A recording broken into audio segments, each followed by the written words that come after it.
ભાગીદારી પેઢીના વાર્ષિક હિસાબોના હવાલા. સૌથી પહેલો હવાલો છે આખર સ્ટોક.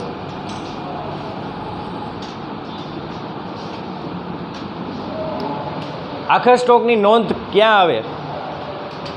તો જો તમને સીધો કાચા સરવૈયામાં આપેલું હોય તો એક જ નોંધ આવે પાકા સરવૈયાની અંદર મિલકત લેણા બાજુ. જો તમને કાચા સરવૈયાની અંદર આખર સ્ટોક આપેલો હોય તો આપણે એક જ નોંધ કરવાની છે પાકા સરવૈયાની અંદર મિલકત લેણા બાજુ. પરંતુ જો એનો હવાલો હોય તો હવાલાની નોંધ, તો સૌથી પહેલાં હવાલાની અંદર તમારે એ ધ્યાનમાં રાખવાનું છે કે એની જે ઓછી કિંમત હશે એ આપણે ધ્યાનમાં લેશું. આખર સ્ટોકની જે ઓછી કિંમત હશે, તમને ચોપડી કિંમત અને બજાર કિંમત બંને દર્શાવેલી હશે, તો એ બંનેમાંથી જે ઓછી રકમ હશે એ આપણે ધ્યાનમાં લેશું. પછી એની નોંધ ક્યાં કરશું? તો આખર સ્ટોકની નોંધ આવશે વેપાર ખાતાની અંદર જમા. વેપાર ખાતે ક્યાં આવશે? જમા બાજુ આવશે. અને બીજું પાકા સરવૈયામાં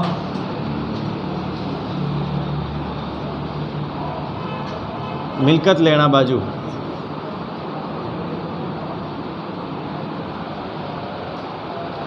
સ્ટોક એ મિલકત છે અને મિલકત છે એટલા માટે આપણે પાકા સરવૈયાની અંદર મિલકત લેણા બાજુ લખીએ છીએ. બરાબર. આખર સ્ટોકની અંદર શું ધ્યાનમાં રાખવાનું છે કે જે ઓછી કિંમત હશે એ ધ્યાનમાં લેશું. બરાબર. જે વધારે કિંમત હશે એ આપણે ધ્યાનમાં લેવાની નથી. આ પહેલો હવાલો હતો. બીજો હવાલો ચૂકવવાના બાકી ખર્ચા.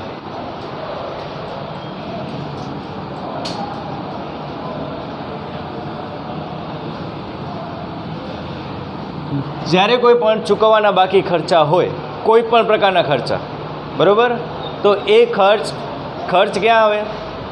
નફા નુકસાન ખાતાની અંદર ઉધાર બાજુ અથવા તો વેપાર ખાતાની અંદર ઉધાર બાજુ. બે પ્રકારના ખર્ચો આવે છે ને કે જે વેપાર ખાતામાં આવે છે. બે પ્રકારના કયા ખર્ચા છે? એક ઉત્પાદનને લગતા ખર્ચા અને બીજા ખરીદીને લગતા ખર્ચા. તો ઉત્પાદન અને ખરીદીને લગતા ખર્ચા વેપાર ખાતામાં આવે છે, જ્યારે નફા નુકસાન ખાતાની અંદર બાકી બધા જે વધતા હોય નાણાકીય, વહીવટી, બરાબર, એ બધા જ ખર્ચાઓ ક્યાં આવશે? નફા નુકસાન ખાતાની અંદર ઉધાર બાજુ. તો જો કોઈ ખર્ચ ચૂકવવાનો બાકી હોય તો એની નોંધ કેવી રીતે કરવાની છે? તો જ્યારે પણ જે ખર્ચ ચૂકવવાનો બાકી રહી જાય એ ખર્ચને સૌથી પહેલાં કાચા સરવૈયાની અંદર આપેલ એ જ ખર્ચની અંદર ઉમેરવામાં આવે છે. જેમ કે સમજી લો કે તમને પગાર આપેલો છે કાચા સરવૈયામાં 5000. કાચા સરવૈયામાં 5000 પગાર આપેલો છે અને હવાલામાં તમને એમ કહેવામાં આવ્યું છે કે 2000 રૂપિયા પગાર ચૂકવવાનું બાકી છે. બરાબર. 5000 રૂપિયા પગાર આપેલો છે અને હવાલામાં તમને એમ કહેવામાં આવ્યું છે કે 2000 રૂપિયા હજી પગાર ચૂકવવાનો બાકી છે. તો જ્યારે પણ ચૂકવવાનું બાકી હોય ત્યારે એ ખર્ચની અંદર ઉમેરવામાં આવશે. શું કરવાનું હશે? તો જે ખર્ચ હશે એ ખર્ચની અંદર ચૂકવવાનો બાકી ઉમેરવામાં આવશે. તો જે બાકી ખર્ચ છે એ આપણે એની અંદર ઉમેરી અને ટોટલ રકમ બારે લખશું. એવી જ રીતે જો મજૂરી હોય તો મજૂરી સમજી લો કે 6000 હતી, એમાં ચૂકવવાની બાકી કોઈ મજૂરી તમને આપેલી હોય 1000. તો જે ચૂકવવાની બાકી છે મજૂરી, એ ચૂકવવાની બાકી મજૂરી આપણે એની અંદર ઉમેરી દેવાની અને ટોટલ રકમ બારે મૂકવાની. તો આની અંદર એક ખ્યાલ આવ્યો કે જે પણ વ્યવહાર હોય, જે પણ ખર્ચ હોય, એ ખર્ચની નોંધ જ્યાં થતી હોય, જેમ કે વેપાર, જે પગાર છે એ પગારની નોંધ આવે નફા નુકસાન ખાતામાં. તો આપણે નફા નુકસાન ખાતાની અંદર પગાર લખી અને એમાં ચૂકવવાનું બાકી પ્લસ કરી દેવાનું. મજૂરી આવે વેપાર ખાતામાં, બરાબર. મજૂરી વેપાર ખાતામાં આવે તો આપણે શું કરવાનું? તો મજૂરીને વેપાર ખાતામાં લખી ઉધાર બાજુ અને એની અંદર પ્લસ ચૂકવવાનું બાકી, બરાબર. તો જે ખાતાની અંદર જે ખર્ચ આવતો હોય એ ખાતાની અંદર ઉધાર બાજુ, કારણ કે ખર્ચો હંમેશા શું હશે? ઉધાર હશે. પગાર હોય કે પછી મજૂરી હોય કે તમને ભાડું ચૂકવવાનું હોય, દલાલી આપવાની હોય, કમિશન ચૂકવવાનું હોય, જે કોઈ પણ ખર્ચ હોય એ બધા જ ખર્ચ શું થશે? ઉધાર થશે. એટલે એની નોંધ આવશે કાં તો નફા નુકસાન ખાતાની અંદર ઉધાર બાજુ, કાં તો વેપાર ખાતાની અંદર ઉધાર બાજુ. તો જે ખર્ચાઓ છે એ ખર્ચાઓની નોંધ ક્યાં આવે? વેપાર ખાતે અથવા તો નફા નુકસાન ખાતે ઉધાર બાજુ. તો જ્યારે ચૂકવવાનું બાકી ખર્ચ હોય ત્યારે ચૂકવવાનું બાકી ખર્ચ સૌથી પહેલાં ખર્ચાની અંદર ઉમેરવામાં આવે છે. જો પગાર ચૂકવવાનો બાકી હોય તો પગારની અંદર પ્લસ કરવામાં આવે છે. જો કમિશન ચૂકવવાનું બાકી હોય તો કમિશનની અંદર પ્લસ થઈ જશે. જો ભાડું ચૂકવવાનું બાકી હોય તો ભાડું પ્લસ ચૂકવવાનું બાકી. તો જે કાંઈ પણ ચૂકવવાનું બાકી છે એ બાકી આપણે શું કરવાનું? પ્લસ કરી દેવાનું, ઉમેરી દેવાનું. સમજાઈ ગયું? જે પણ ખર્ચ ઉમેરવાનું બાકી હોય એ આપણે ઉમેરી દેવાનો છે. ચૂકવવાનું બાકી હોય એ આપણે ઉમેરી દેશું. તો એની નોંધ શું આવશે? તો એક નોંધ આવશે વેપાર અથવા નફા નુકસાન ખાતે, ઉધાર બાજુ. બરાબર? શું આવશે નોંધ? વેપાર અથવા નફા નુકસાન ખાતે ઉધાર બાજુ. પણ કરવાનું શું? ખર્ચની અંદર ઉમેરો.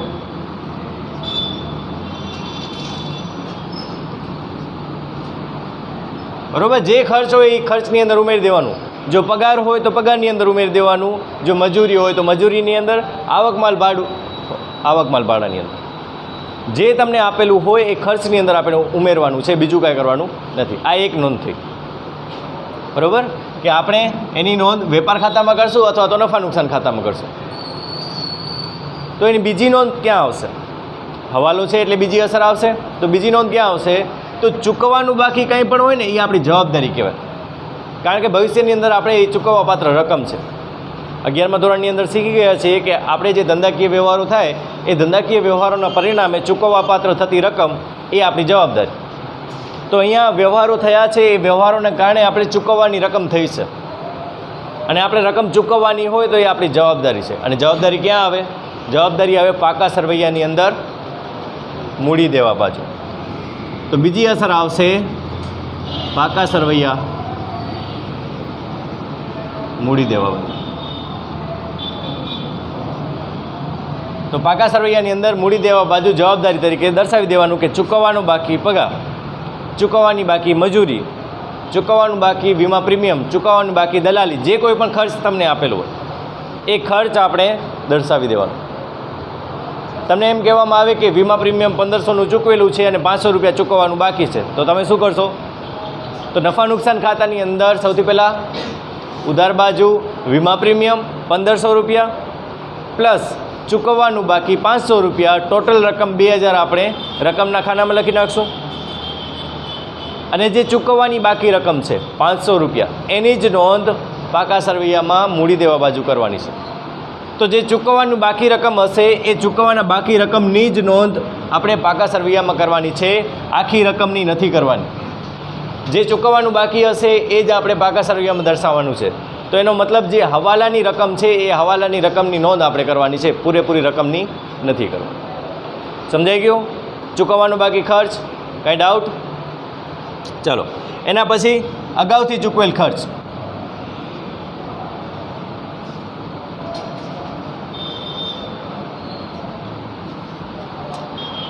અગાઉથી ચૂકવેલ ખર્ચ એટલે કે તમે જે ખર્ચ ચૂકવવાનો હતો એ પહેલાંથી જ એડવાન્સમાં આપી દીધો છે. તો જ્યારે પણ કોઈ પણ ખર્ચ અગાઉથી ચૂકવવામાં આવે ને તો એ આપણા માટે મિલકત કહેવાય. સમજી લો કે આપણે કોઈ મકાન ભાડે રાખીને રહીએ છીએ, તો તમે એને એડવાન્સમાં જ રૂપિયા આપી દીધા છે ભાડાના 5 મહિનાના. તો એ 5 મહિના સુધી એ તમને પૂછશે નહીં કે ભાડું આપો, અથવા તો તમને એ કે મકાનમાંથી તમને કાઢશે પણ નહીં. કાઢી શકશે? કારણ કે તમે પહેલેથી જ એને 5 મહિનાનું એડવાન્સ આપી દીધું છે. બરાબર? તો જ્યારે પણ અગાઉથી ચૂકવેલ ખર્ચ હોય, કોઈ પણ પ્રકારનો ખર્ચ હોય, એ પછી પગાર હોય, મજૂરી હોય, ભાડું હોય, કમિશન હોય, જે કાંઈ પણ હોય, તો જ્યારે પણ અગાઉથી ચૂકવેલા હશે ને એ આપણે બાદ કરવાનું હશે. શું કરવાનું હશે? બાદ. સમજી લો કે પગાર છે, 5000 રૂપિયાનો પગાર છે, એમાંથી આપણે જો 2000 રૂપિયાનો પહેલાંથી જ ચૂકવી દીધો છે એને, તો આપણે શું કરશું? તો અગાઉથી ચૂકવેલ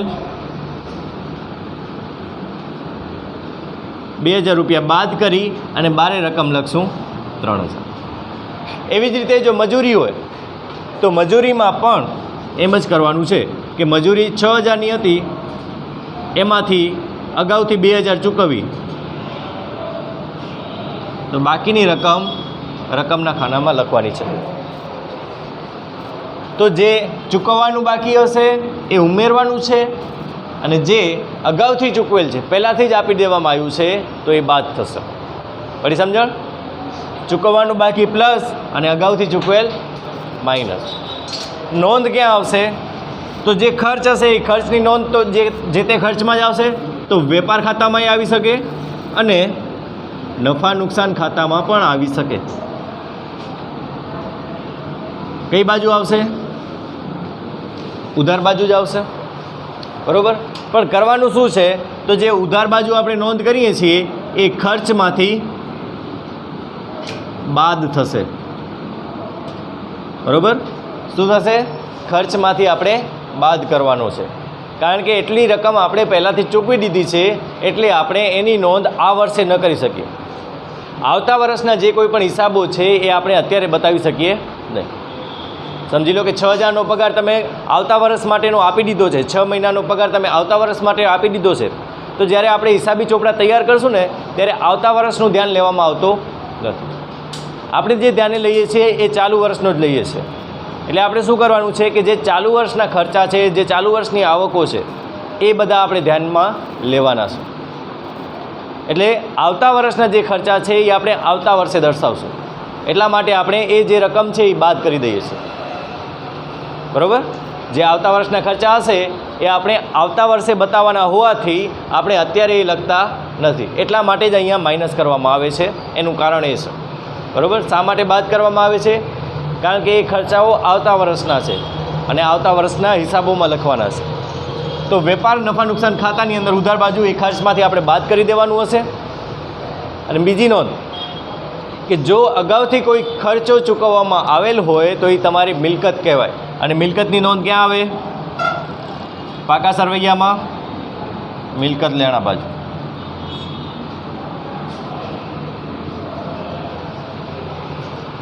બધી સમજણ?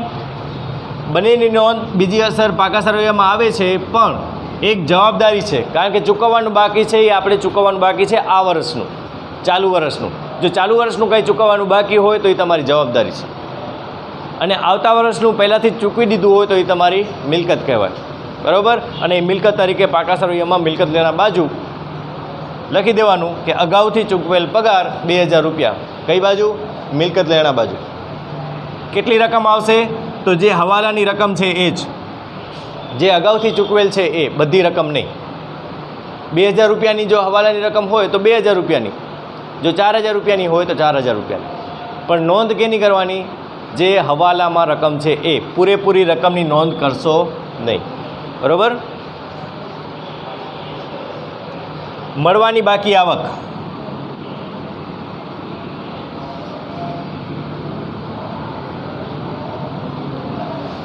મળવાની બાકી આવક એટલે કે ચાલુ વર્ષે કોઈ આપણે આવક થવાની છે પણ એ હજી સુધી મળી નથી.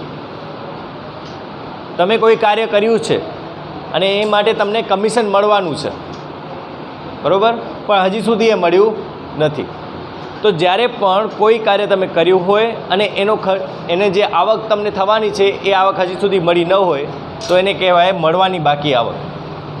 અને મળવાની બાકી આવક હોય, બરાબર, તો આપણે શું કરવાનું છે? સમજી લો કે તમને કમિશન મળવાનું હતું. કમિશન 6,000 રૂપિયા કાચા સરવૈયામાં આપેલ છે, પણ તમને ટોટલ 8,000 કમિશન મળવાનું છે. કેટલું?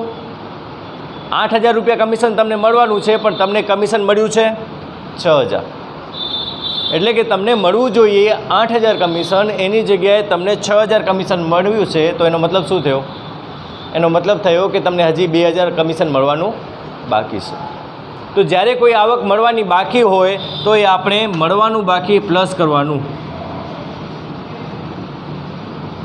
મળવાનું બાકી કમિશન, સમજી લો કે 2,000 કમિશન મળવાનું બાકી છે, એટલે ટોટલ 8,000 રૂપિયાનું કમિશન તમારું થઈ જશે, બરાબર. પછી આની બીજી નોંધ ક્યાં આવશે? તો મળવાનું બાકી એ તમારી મિલકત કહેવાય. મળવાનું બાકી શું છે? મિલકત કહેવાય. અને એ ક્યાં બતાવશું આપણે? પાકા સરવૈયાની અંદર મિલકત લેણા બાજુ, કારણ કે એ આપણે લેવાના છે ને, તો લેણા તરીકે આપણે પાકા સરવૈયામાં મિલકત લેણા બાજુ દર્શાવી શકીએ, બરાબર. તો જેના પાસેથી લેવાના બાકી છે આપણે જે કાંઈ પણ લેણું થયું છે એ લેણા બધા આપણે ક્યાં દર્શાવીએ છીએ? એ લેણા બધા દર્શાવીએ છીએ પાકા સરવૈયાની અંદર મિલકત લેણા બાજુ. એટલે કે જે વસ્તુ લેવાની છે, જે રકમ લેવાની છે એ મિલકત લેણા બાજુ આવશે, અને જે મિલકત આપવાની છે તો એ દેવા બાજુ આવશે. બરાબર? જેમ કે ચૂકવવાનું બાકી છે તો એ ચૂકવવાનું બાકી આપણા માટે દેવું કહેવાય. આપણે ચૂકવવાના છે એટલે દેવું હોવાથી આપણે કઈ બાજુ? જવાબદારી બાજુ દર્શાવશું. તો આની નોંધ ક્યાં આવશે? સામાન્ય રીતે જે આવકો છે એ આવકો નફા નુકસાન ખાતાની અંદર જ હોય છે. બરાબર? જે વધારે પડતી આવકો છે એ નફા નુકસાન ખાતાની અંદર જ હોય છે. એક જ આવક જે વેપાર ખાતામાં આવતી હતી, કઈ હતી? બોલો તો તમે શું પ્રશ્ન પૂછ્યો છે? પહેલાં એ બોલો ને પછી એનો જવાબ બોલો. 2 જણા બોલો. પ્રશ્ન બોલો, જવાબ નહીં. મેં જે પ્રશ્ન પૂછ્યો છે ને એ પ્રશ્ન બોલો ખાલી. હા,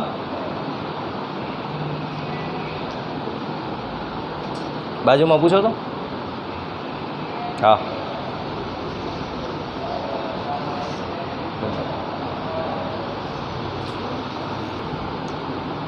તો મળવાની બાકી આવક છે એ આપણા માટે અન્ય વ્યક્તિ પાસેથી રકમ લેવાની થાય છે. લેવાની થાય છે એટલા માટે આપણે એને લેણા બાજુ દર્શાવશું.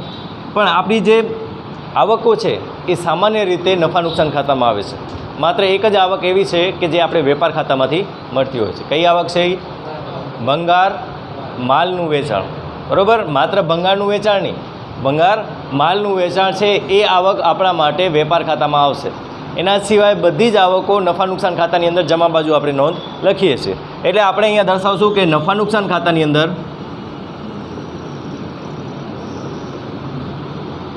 જમા. નફા નુકસાન ખાતાની અંદર જમા બાજુ આવશે કોઈ પણ આવકો.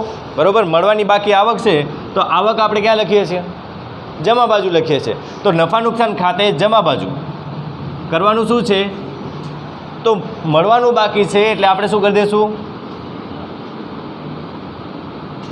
આવકમાં ઉમેરો. બરાબર? આવકમાં આપણે શું કરવાનું છે? ઉમેરવાનું છે. કમિશન મળવાનું બાકી છે તો કમિશન પ્લસ મળવાનું બાકી. ભાડું મળવાનું બાકી હોય તો ભાડું પ્લસ મળવાનું બાકી ભાડું.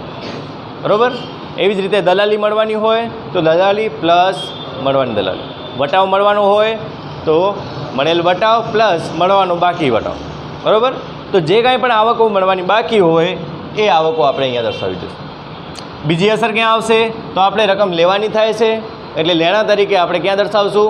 પાકા સરવૈયાની અંદર. તો પાકા સરવૈયામાં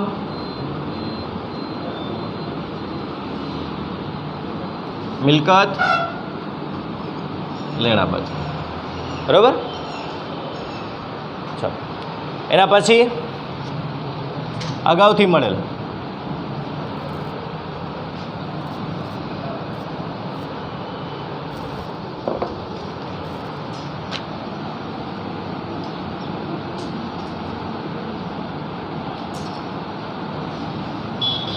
હવે અગાઉથી મળેલ આવકો શું છે? અગાઉથી મળેલ આવકો એ આપણે આવકો એવી છે કે જે આપણે મેળવવાની તો હતી પણ પહેલાંથી જ મળી ગઈ છે. સમજી લો કે તમને કમિશન કોઈ કાર્ય માટે મળવાનું છે. બરાબર? પણ એ તમે કાર્ય હજી સુધી કર્યું નથી, એના પહેલાં જ તમને એ કમિશન મળી ગયું છે. તો જ્યાં સુધી એ કાર્ય તમે પૂરું નહીં કરો ત્યાં સુધી એ તમારી જવાબદારી બની જશે. બરાબર? તમને આવક મળી ગઈ હોય અને તમે એ કામ ન કર્યું હોય તો એ કામ પૂરું કરવાની તમારી જવાબદારી બની જાય. તો એ કાર્ય તમારે પૂરું કરી અને પછી એ કમિશનનો હક તમને મળે છે. અથવા તો એવું પણ વિચારી શકીએ કે જે આવકો આ વર્ષની નથી, જે આવકો આ વર્ષની નથી એ આપણે આ વર્ષમાં નોંધી શકીએ. બરાબર? અગાઉથી મળેલ આવકો એવી છે કે જે આપણે ભવિષ્યની છે, આવતા વર્ષની છે. અને આવતા વર્ષની જો આવકો હોય તો આપણે આવતા વર્ષે જ નોંધવાની હોય, આ વર્ષમાં આપણે નોંધવી પડે નહીં. તો આવતા વર્ષનું હોય તો આપણે શું કરીએ છીએ? બાદ કરીએ છીએ. તો આપણે શું કરવાનું છે? તો અગાઉથી મળેલ જે કંઈ પણ આવકો છે એ આવકો આપણે બાદ કરવી પડે. તો કમિશન આપણે જે મળ્યું હોય, બરાબર, એ તમને કાચા સરવૈયામાં આપેલું હશે કે કમિશન આટલું છે, અને હવાલાની અંદર તમને કહેવામાં આવશે કે 2000 રૂપિયાનું કમિશન આવતા વર્ષ માટેનું છે. 2000 રૂપિયાનું કમિશન અગાઉથી મળેલ છે, એ જે શબ્દ વાપરવામાં આવ્યા હોય. તો આપણે શું કરવાનું, અગાઉથી મળેલ કમિશન 2000 રૂપિયા બાદ કરી અને બારે 6000 રૂપિયા મૂકી દેવા. જે રકમ બાદ કરવાની છે એ બાદ કર્યા પછીની રકમ આપણે મૂકી દેવાની. બીજી અસર, તો બીજી અસર આવશે પાકા સરવૈયાની અંદર મૂડી દેવા બાજુ, કારણ કે એ જવાબદારી છે આપણી કે જ્યાં સુધી આપણે એ કાર્ય નથી કર્યું, બરાબર, ત્યાં સુધી આપણે એ જવાબદારી કહેવાય. તો નોંધ ક્યાં આવશે? આવક છે તો આપણે નફા નુકસાનને ધ્યાનમાં લઈએ છીએ. નફા નુકસાન ખાતે જમા. તો જે કોઈ પણ આવક હશે એ આવકમાંથી આપણે શું કરીશું? બાદ. તો આવકમાંથી બાદ. અને બીજી અસર આવશે પાકા સરવૈયામાં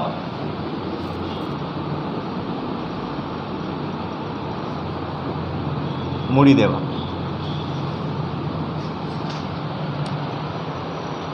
હવે જે અગાઉથી મળેલ આવક છે કે મળવાની બાકી આવક છે, અગાઉથી ચૂકવેલ ખર્ચ છે કે ચૂકવવાનો બાકી ખર્ચ છે, એને આપણે યાદ કેવી રીતે રાખશું? તો આપણે યાદ રાખવા માટે ખાલી એનો શબ્દ યાદ રાખવાનો છે કે જ્યારે પણ બાકી શબ્દ આવે ત્યારે એને ઉમેરવાનો છે. શું કરવાનું છે? ઉમેરવાનો છે. તો જો ચૂકવવાનો બાકી છે તો બાકી શબ્દ આવ્યો તો આપણે શું કર્યું? પ્લસ કરી દીધો. મળવાનું બાકી છે, બાકી શબ્દ આવ્યો, શું કર્યું? પ્લસ કરી. અને અગાઉ શબ્દ આવે તો શું કરવાનું? માઇનસ, બાદ કરવાનું છે. તો જ્યારે બાકી શબ્દ આવતો હોય ત્યારે આપણે પ્લસ કરવાનું છે જે તે આવક અથવા જે તે ખર્ચમાં, બરાબર. જ્યારે પણ બાકી શબ્દ આવે પછી એ મળવાનું બાકી હોય કે ચૂકવવાનું બાકી હોય તો આપણે પ્લસ જ કરવાનું છે જે તે આવક અથવા ખર્ચમાં. અને જો અગાઉથી હોય તો એનો મતલબ આપણે બાદ કરવાનો છે. એ પછી અગાઉથી મળેલ આવક હોય કે અગાઉથી ચૂકવેલ ખર્ચ. તો જે અગાઉથી હશે એમાં બાદ બાકી કરશું અને જે બાકી હશે, બરાબર, એમાં આપણે સરવાળો કરશું. સાવ સિમ્પલ છે, બરાબર. બીજી અસર, તો જે લેણા થયા હશે એ આપણે મિલકત લેણા બાજુ અને જે આપવાના થયા હશે એ આપણે મૂડી દેવા બાજુ. તો આ હવાલાઓની અંદર આટલું યાદ રાખવાનું છે. મળવાનું બાકી હોય, ચૂકવવાનું બાકી હોય, અગાઉથી મળેલ હોય કે અગાઉથી ચૂકવેલ હોય. આ 4 બાબતો યાદ રાખવાની છે. થઈ જશે?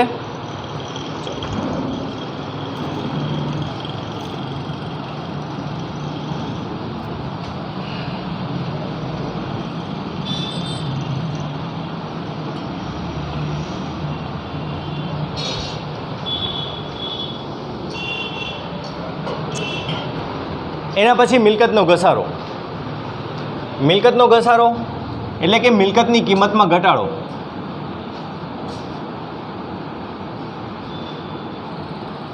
કોઈ પણ મિલકત જેમ જેમ જૂની થાય એમ એની કિંમત ઓછી થતી આવે છે. તો પેઢીની અંદર પણ જે મિલકતો હોય છે, બરાબર, જે લાંબા ગાળાની મિલકતો હોય છે એ મિલકતોને આપણે શું કહીએ છીએ? એ મિલકતોને આપણે ઘસારો ગણીએ છીએ, બરાબર. તો એ મિલકતનું ઘસારો કઈ મિલકતોનો ગણાય? કઈ મિલકતોનો આપણે ઘસારો ગણી શકીએ? જે માલિકીની આપણી હોય, બરાબર. તો આપણી જે માલિકીની મિલકતો છે એ મિલકતોમાંથી કઈ મિલકતોનો ઘસારો ગણાય? કઈ મિલકતોનો ઘસારો આપણે ગણી શકીએ? દ્રશ્ય. આપણે એ મિલકતનો ઘસારો ગણી શકીએ કે જે મિલકતોનું આયુષ્ય નક્કી હોય. યાદ રાખજો, ઘસારો કોનો ગણાય? જે મિલકતોનું આયુષ્ય નક્કી હોય. જમીન દ્રશ્ય મિલકત છે પણ જમીનનું આયુષ્ય નક્કી કરી શકીએ? ના. એટલા માટે જમીન ઉપર ઘસારો ગણાય નહીં. યાદ રાખજો, બરાબર, કે ઘસારો કેના ઉપર ગણાય? માત્ર જે મિલકતોનું આયુષ્ય નક્કી કરી શકાતું હોય એના ઉપર. ચલો, તો આપણે ઘસારો ગણવાનો હોય તો શું કરવાનું હોય? તો ઘસારો એ આપણો બિનરોકડ ખર્ચ છે. શું છે? બિનરોકડ ખર્ચ. અને ખર્ચ હોય તો આપણે નોંધ ક્યાં કરીએ? નફા નુકસાન ખાતાની અંદર ઉધાર બાજુ. તો ઘસારો છે તો એ આવશે નફા નુકસાન ખાતે ઉધાર, બરાબર. જેટલા પણ મિલકતોનો તમારે ઘસારો ગણવાનો હોય એ બધી મિલકતોનો ઘસારો તમારે ઉધાર બાજુ લખવાનો છે. યંત્રોનો ઘસારો કહેવામાં આવે, ફર્નિચરનો ઘસારો કહેવામાં આવે, મકાન પર ઘસારો કહેવામાં આવે, કોઈ વાહન ઉપર ઘસારો કહેવામાં આવે, જે કાંઈ પણ હોય, જે ઘસારો તમને કહેવામાં આવ્યો હોય એ તમારે નફા નુકસાન ખાતાની અંદર ઉધાર બાજુ દર્શાવવાનો રહેશે. બીજી અસર, તો બીજી અસર તો આનાથી ઘસારાથી શું થશે? ઘસારાથી જે તે મિલકતની કિંમત ઓછી થઈ જશે, અને જે તે મિલકતની કિંમત ઓછી કરવા માટે આપણે શું કરવું પડે? એ મિલકતમાંથી રકમ બાદ કરવી પડે. તો આપણે એ રકમ બાદ કરી દેવાની છે. તો એ રકમ બાદ કરવા માટે આપણે ક્યાં નોંધ કરવી પડે? તો જે મિલકતો છે એ મિલકતો બધી ક્યાં હોય? પાકા સરવૈયામાં મિલકત લેણા બાજુ. તો આપણે એ બાદ કરવા માટે પાકા સરવૈયામાં મિલકત લેણા બાજુ નોંધ કરવી પડે.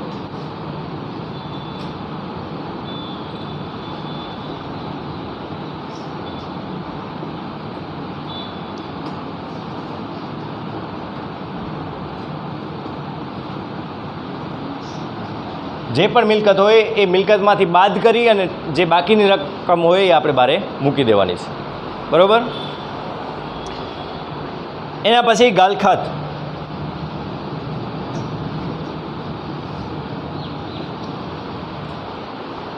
ગાલખાત શબ્દ વાપરવામાં આવ્યો હોય અથવા તો ડૂબત નિધિ એવો શબ્દ વાપરવામાં આવ્યો, બરાબર.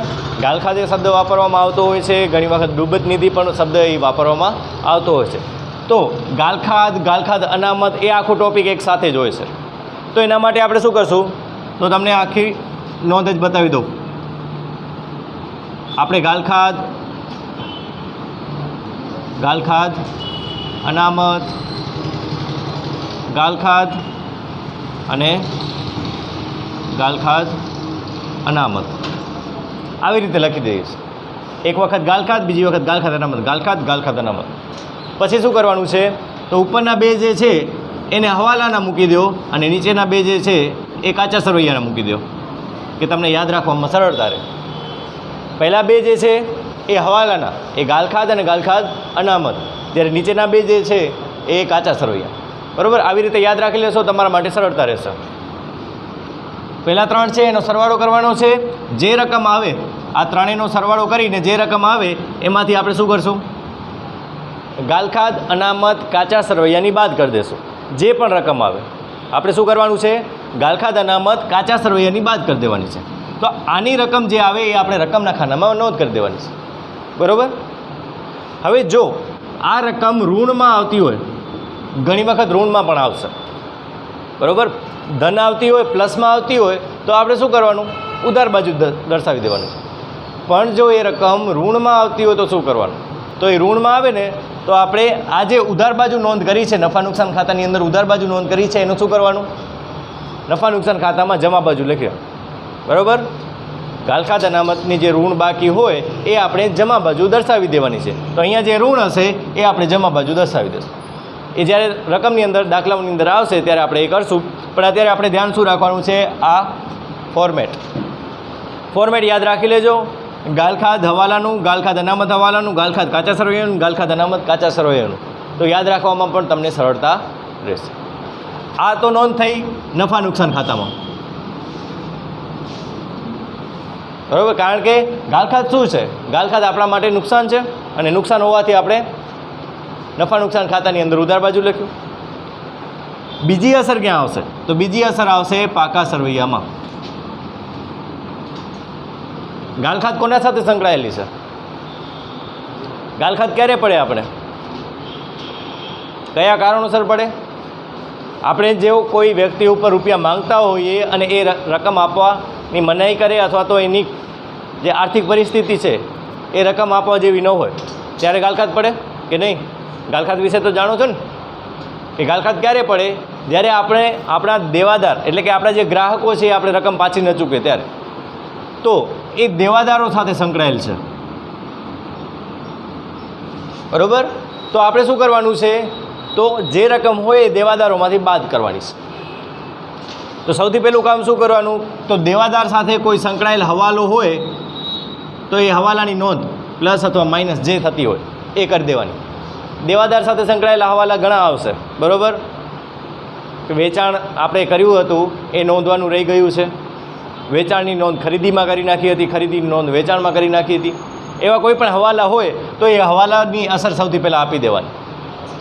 એના પછી જે રકમ વધતી હોય, સમજી લો કે 50,000ના હતા અને 2,000નો કોઈ હવાલો હતો, ટોટલ બાદ કરી અને 48,000 તમારા વધ્યા છે, બરાબર. અને એના પછી તમને એમ કહેવામાં આવે હવાલો કે ગાલખાત છે, તો અહીંયા આપણે પાકા સરવૈયામાં માત્ર હવાલાની જ નોંધ કરશું. પાકા સરવૈયાની અંદર જે ગાલખાત અથવા ગાલખાત અનામતની નોંધ આવશે એ માત્ર ને માત્ર હવાલાની આવશે. કાચા સરવૈયાની નોંધ ક્યાં આવશે? નફા નુકસાન ખાતાની અંદર. કાચા સરવૈયાની નોંધ ક્યાં આવશે? બરાબર. તો નફા નુકસાન ખાતાની અંદર કાચા સરવૈયાનું આવશે, જ્યારે પાકા સરવૈયાની અંદર માત્ર હવાલાની જ નોંધ આવશે. એટલા માટે જો હવાલાની નોંધ અહીંયા કરશું તો બંને બાજુ એક એક નોંધ થઈ જશે, એટલે એની બે અસર થઈ જશે. તો સમજી લો કે ગાલખાત પડી છે, તમને હવાલામાં કહેવામાં આવ્યું છે કે 8,000 રૂપિયા ગાલખાત માંડીવાળો, હવાલામાં તમને એમ કહેવામાં આવ્યું છે. તો આપણે શું કરવાનું? એ 8,000 હવાલાની ગાલખાત તરીકે બાદ કરી અને બાકી જે રકમ વધતી હોય એ રકમ લખી નાખવાની. જો તમને ગાલખાત અનામતની પણ કહેવામાં આવે, સમજી લો કે 5% લેખે ગણતરી કરવાની છે ગાલખાત અનામતની, તો એ આપણે બાદ કરવી પડે. અને બાકી જે રકમ વધતી હોય એ રકમ જો બીજો કોઈ હવાલો ન હોય તો આપણે રકમના ખાનામાં બારે લખી નાખશું. પછી આ જે રકમ ગાલખાત અનામતની હવાલાની અને ગાલખાતની આવી છે એ રકમ આપણે અહીંયા દર્શાવવાની છે. તો ગાલખાતની રકમ 8,000 તરીકે દર્શાવવાની છે અને ગાલખાત અનામતની 2,000 તરીકે. એટલે સૌથી પહેલાં આપણે શું કરવાનું? સૌથી પહેલાં આપણે પાકું સરવૈયું, પાકા સરવૈયાની અંદર ગાલખાત અંગેની નોંધ, બરાબર. આ આપણે નફા નુકસાન ખાતાની અંદર બીજી અસર બતાવવાની છે. પહેલી અસર સીધી પાકા સરવૈયામાં દર્શાવી દેવાની, એમાંથી તમને ગાલખાત અને ગાલખાત અનામત મળશે અને એ ગાલખાત અને ગાલખાત અનામત મળી છે એનો ઉપયોગ તમારે નફા નુકસાન ખાતામાં રકમ લખવા માટે કરવાનો. એટલે પહેલાં આપણે શું કરશું? પાકા સરવૈયાની અંદર ગાલખાતનો જે ટૉપિક છે એ પૂરો કરશું. પાકા સરવૈયામાં દેવાદારો સાથે સંકળાયેલો છે અને બીજી અસર આપશું નફા નુકસાન ખાતાની અંદર. આ જે આખો ફોર્મેટ છે, બરાબર, એ લખી નાખશું. ભલે એની અંદર પછી ગાલખાત કાચા સરવૈયાની ન પણ આપેલી હોય તો આપણે શું કરી દેવાનું? ડેશ કરી દેવાનું. પણ ફોર્મેટ યાદ રાખી લેવાનું. ફોર્મેટ યાદ હશે તો તમને પ્લસ માઇનસમાં મૂંઝવણ નહીં થાય. એટલે ફોર્મેટ યાદ રાખી જેમ છે એમને આપણે લખી નાખવાનું ગાલખાતનો ટોપિક, બરાબર. અને પછી જે પણ રકમ મળેલી હોય એ રકમ આપણે મૂકી દેવાની. જો રકમ ના આવેલી હોય તો આપણે ડેશ મૂકી દેવાનું, બરાબર. અને પછી જે સરવાળો બાદબાકી કરી અને રકમના ખાનામાં બારે લખી દેવાનું. થઈ ગયું? એના પછી દેવાદાર વટાવની જોગવાઈ.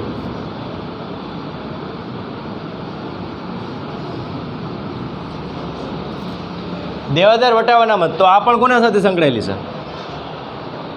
એ પણ દેવાદાર સાથે સંકળાયેલી છે. તો જ્યારે પણ તમને દેવાદાર વટાવ અનામત આપવામાં આવે ત્યારે તમારે જે દેવાદારનો આપણે ગણતરી કરીએ છીએ એની અંદરથી જ દેવાદાર વટાવ અનામત બાદ કરવાનું રહેશે. સમજી લો કે 2,000ની નોંધ કરવાની છે તો એ 2,000 રૂપિયા આપણે બાદ કરવા પડશે. મેં એટલા માટે જ કહ્યું હતું કે જો હવાલો ન હોય તો જ બારે લખવાનું, જો હવાલો હોય તો એમાંથી બાદ થશે, બરાબર. તો આ જે દેવાદાર વટાવ અનામત છે એ તમને જે આપેલું હશે એ દેવાદાર ઉપર ટકાવારી આપેલી હશે કે આટલા ટકા લેખે તમારે દેવાદાર વટાવ અનામતની જોગવાઈ કરવાની છે.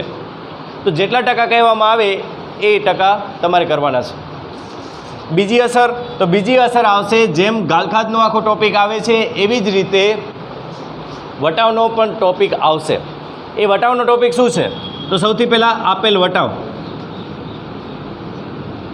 જે રકમ આપેલી હોય એ, પ્લસ દેવાદાર વટાવ અનામત હવાલાનું અને માઇનસ દેવાદાર વટાવ અનામત કાચા સરવૈયાનું. આ યાદ રાખી લેજો.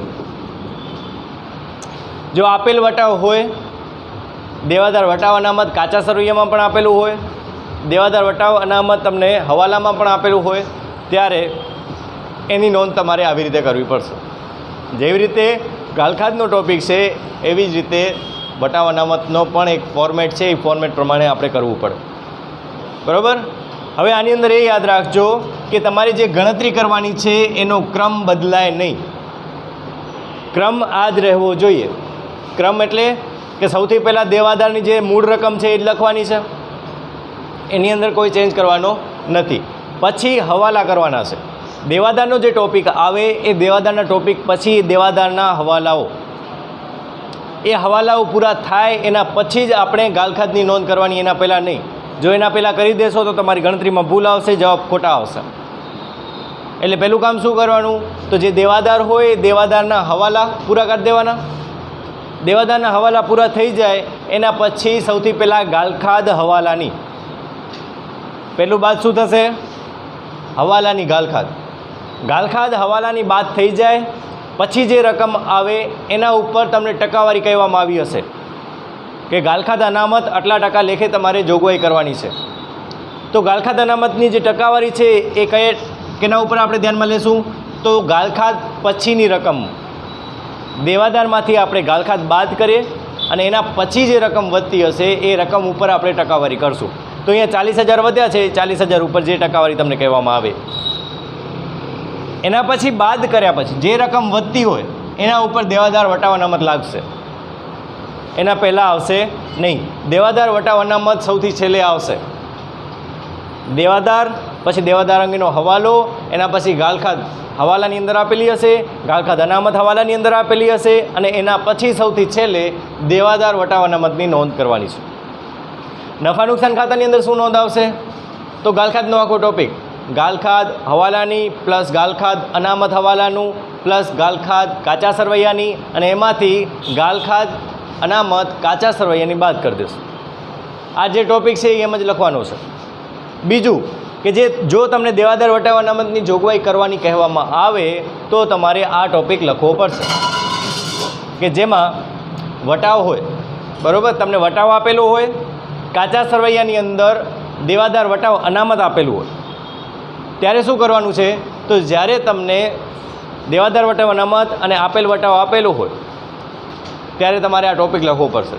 ટોપિક શું છે, તો આપેલ વટાવ એ તમને ઉધાર બાજુ આપેલું હશે, બરાબર, આપેલ વટાવ લખેલું હોય અથવા તો વટાવ લખેલું હોય. વટાવ ઉધાર બાજુ લખેલું હોય તો એ આપેલ વટાવ જ હશે. વટાવ શું છે, ખર્ચો છે, તો વટાવ ખર્ચો હોવાથી એ ઉધાર બાજુ તમને દર્શાવેલું હશે. તો સૌથી પહેલાં લખવાનું વટાવ, તો વટાવની જે રકમ હોય વટાવની રકમ લખી નાખવાની. એના પછી એની અંદર ઉમેરી દેવાનું દેવાદાર વટાવ અનામત. દેવાદાર વટાવ અનામત શું છે, તો એ તમને ટકાવારીમાં મળ્યું હશે, સૌથી છેલ્લે તમારે એ લખવાનું. તો એ એની અંદર ઉમેરી દેવાનું અને માઇનસ, જેવી રીતે આની અંદર ગાલખાદ અનામત કાચા સરવૈયાની બાદ કરી એવી રીતે દેવાદાર વટાવ અનામત કાચા સરવૈયાની હશે એ બાદ કરવાની છે. તો કાચા સરવૈયાની જે અનામત છે એ આપણે બાદ કરવાની છે બંનેમાં, એ ગાલખાદ અનામત હોય કે પછી દેવાદાર વટાવ અનામત, બંનેની અંદર આપણે બાદ કરવાની છે. સમજાઈ ગયું?